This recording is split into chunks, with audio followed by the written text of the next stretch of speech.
The luxury resort looked less like a wedding venue and more like a space emperor's tax-funded vacation palace. Massive silver towers reflected the evening sunlight across the lake, while floating lantern drones buzzed softly overhead like expensive mosquitoes. Every guest arriving wore designer suits stitched with glowing thread or dresses sparkling with tiny holographic diamonds. Then Mason climbed out of his rust-covered cargo truck wearing a 12-year-old military dress uniform that still smelled faintly like engine oil and bad decisions. The guard at the entrance actually looked him up and down before asking, "Delivery and trance is around back, sir." Mason stared at him for a long moment.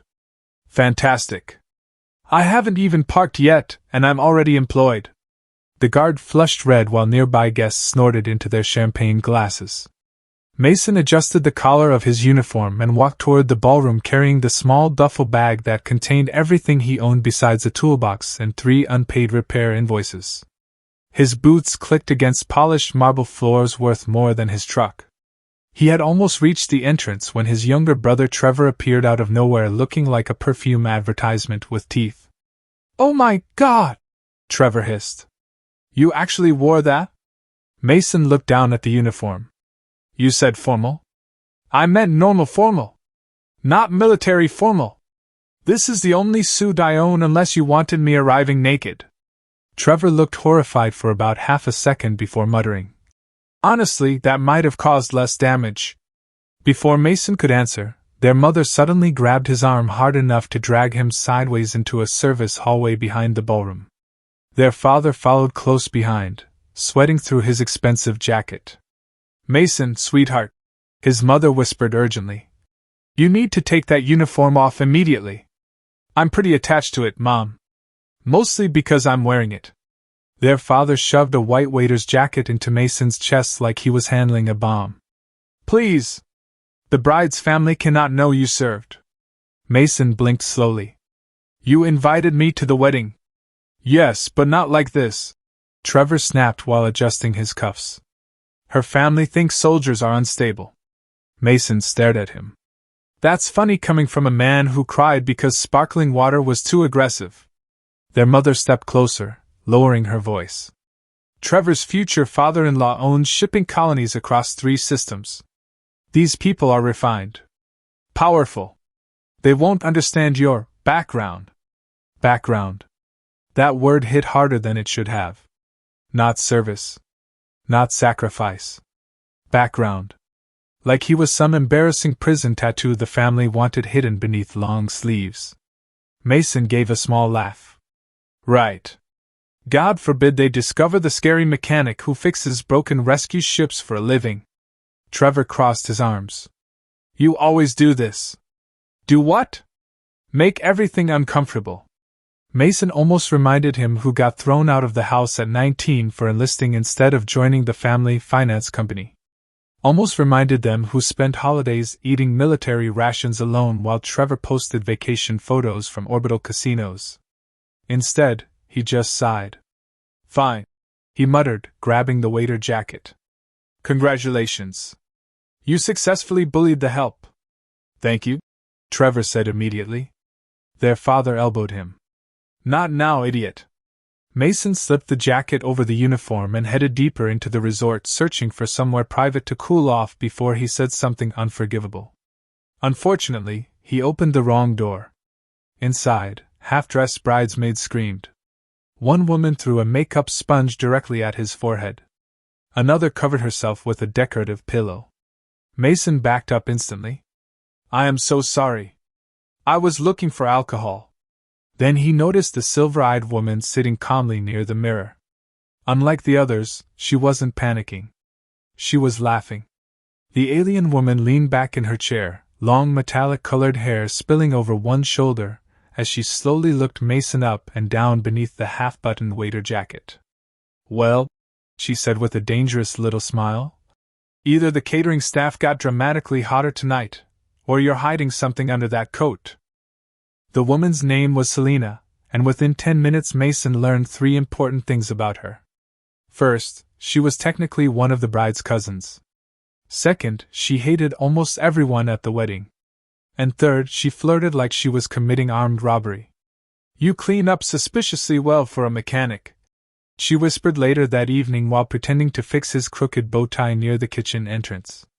Mason smirked. You say that like mechanics normally live in sewer pipes. I've dated rich men for years. Trust me, you smell significantly better. The reception ballroom exploded with music and artificial fireworks while wealthy guests drank glowing blue cocktails worth more than Mason's monthly fuel budget. Trevor floated from table to table, shaking hands like a politician desperate for votes. Meanwhile, Mason carried champagne trays because apparently once you wore a waiter jacket, rich people simply assumed you worked there forever. One older woman snapped her fingers at him without even looking up from her conversation. More drinks, she demanded. Mason handed her an empty tray instead. Best I can do unless you know witchcraft. Across the ballroom, Selina nearly choked on her wine, trying not to laugh. The entire reception felt cursed. A decorative ice sculpture shaped like two swans began leaning dangerously after one drunken guest tried taking selfies on it. Mason barely caught the thing before it crushed a table full of expensive seafood. A tiny alien pet escaped somebody's handbag and ate half the wedding cake flowers before vomiting purple foam onto the dance floor. Then one of the hovering drink drones malfunctioned and sprayed blue liquor directly into the bride's grandmother's face. The old woman blinked twice before screaming, "The machine has chosen violence!" Half the ballroom panicked. Mason quietly shut the drone down with a butter knife, while Trevor took credit for handling the emergency. Selina leaned against the wall beside him afterward, watching him wipe liquor off his sleeves. "You know," she said, "normal people would let this place burn." "Tempting," Mason admitted. Her silver eyes drifted toward the hidden metals beneath his waiter jacket. "You really served?" 8 years. "What branch?" "The branch where idiots hand me broken engines and say please save us before we explode." She grinned. "Ah. The dangerous branch." Before Mason could answer, someone shouted his brother's name from across the ballroom. Trevor stood near the stage surrounded by rich, overdressed friends already drunk enough to believe they were funny. One of them, a tall man with slicked hair and the confidence of someone who'd never been punched correctly, grabbed the microphone from the DJ. "Oh no," Selina muttered. "That's Bryce." "Who's Bryce?" "The reason several planets have restraining orders." Bryce raised his glass dramatically. "Speech time." A few guests clapped politely. Bryce swayed slightly. "I just want to say Trevor and Amelia are proof that true love exists. Mostly because no sane woman would tolerate Trevor sober." Laughter spread through the room. Trevor grinned nervously. Bryce kept drinking while speaking into the microphone. "And let's be honest, this wedding turned out classy as hell. No criminals. No pirates. No creepy military weirdos lurking around." Several older guests quietly looked up from their drinks. Bryce didn't notice. "In fact," he continued loudly, "I told Trevor earlier this place almost looked like one of those cheap veteran support bars. You know, sad old dudes telling fake war stories for free beer." Trevor laughed. Actually laughed. Mason felt something cold settle in his chest. Selina immediately looked at him. "Don't. I'm not doing anything." "Yes, you are. Your jaw does that terrifying little thing before violence." Bryce kept going. "I mean seriously, soldiers are basically professional campers with trauma and tax problems." A few guests laughed harder. Mason slowly set his tray down. Near the back corner of the ballroom, an older man sitting alone at the bar finally stood up. Gray beard. Heavy shoulders. Fishing hat indoors for some reason. The room gradually quieted. The old man looked directly at Bryce. "Funny story," he said calmly. "This mechanic once saved my life using a stolen goat, 2 batteries, and half a bottle of engine cleaner." The ballroom went silent enough to hear the floating lantern drones buzzing overhead. Bryce blinked at the old man. What?" Another voice spoke from across the dance floor. "He's leaving out the part where the goat outranked 3 officers by the end of the mission."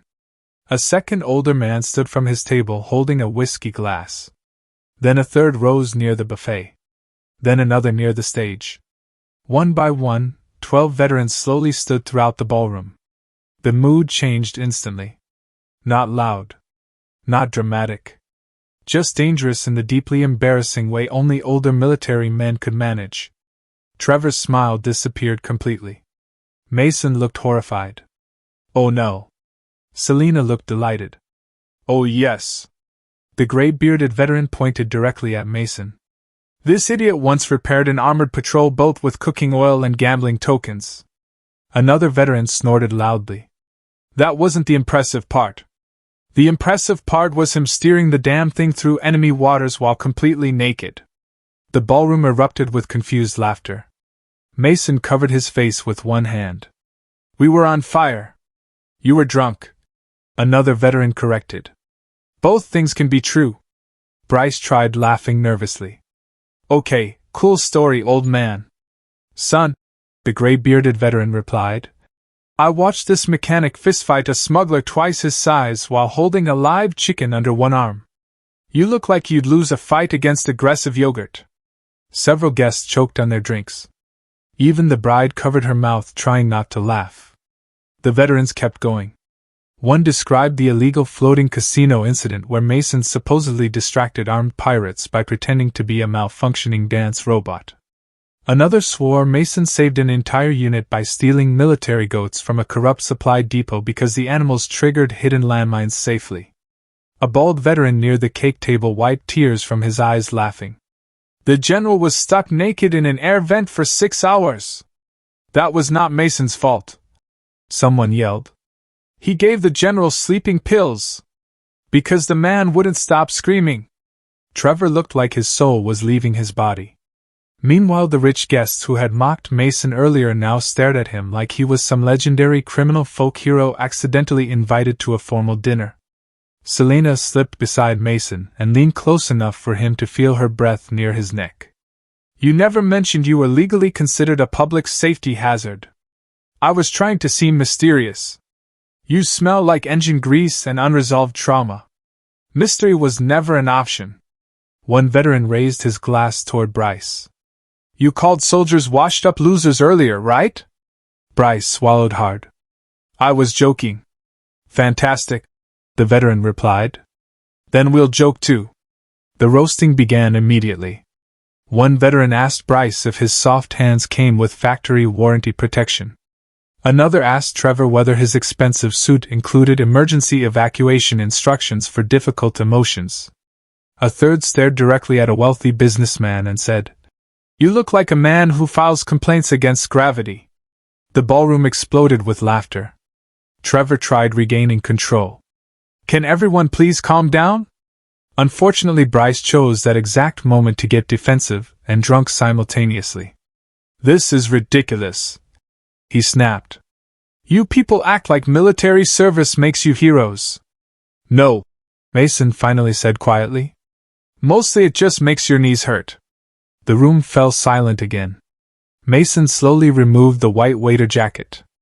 Underneath, the old dress uniform appeared fully visible for the first time all night, medals catching the ballroom lights.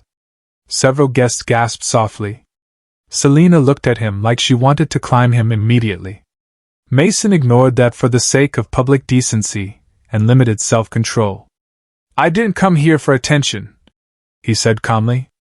I came because he's my brother. Trevor couldn't even meet his eyes. Mason laughed bitterly. But apparently my family thought this uniform was embarrassing.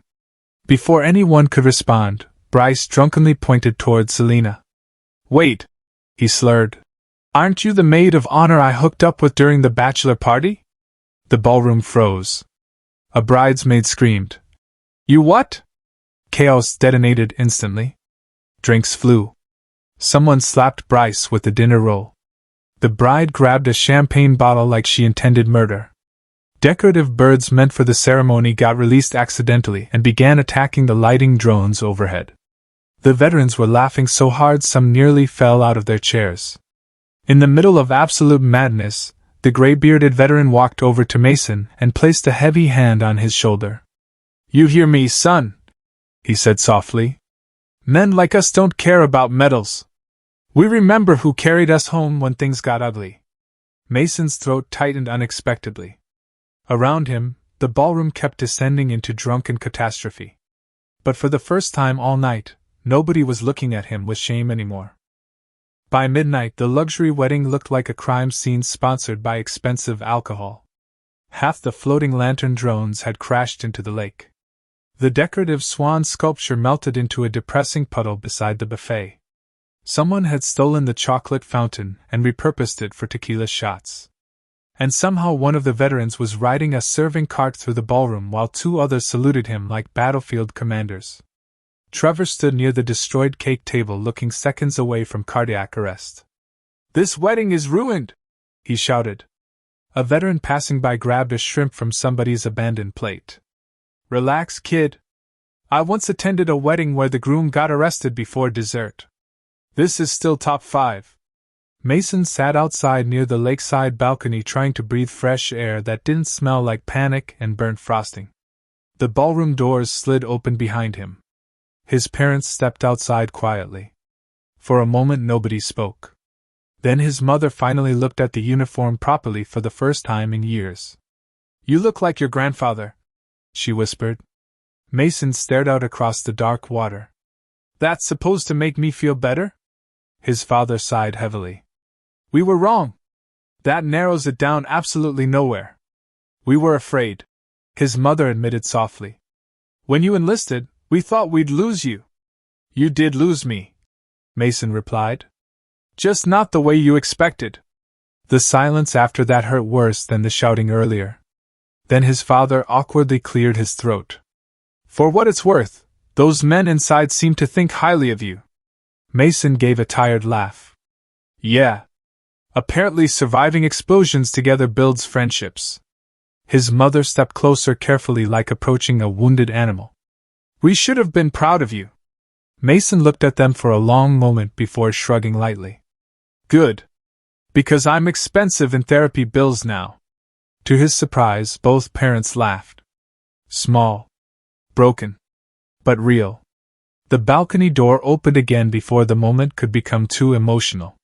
Selina walked outside carrying 2 glasses and wearing heels in one hand because apparently she had declared war against footwear hours ago. "There you are," she said.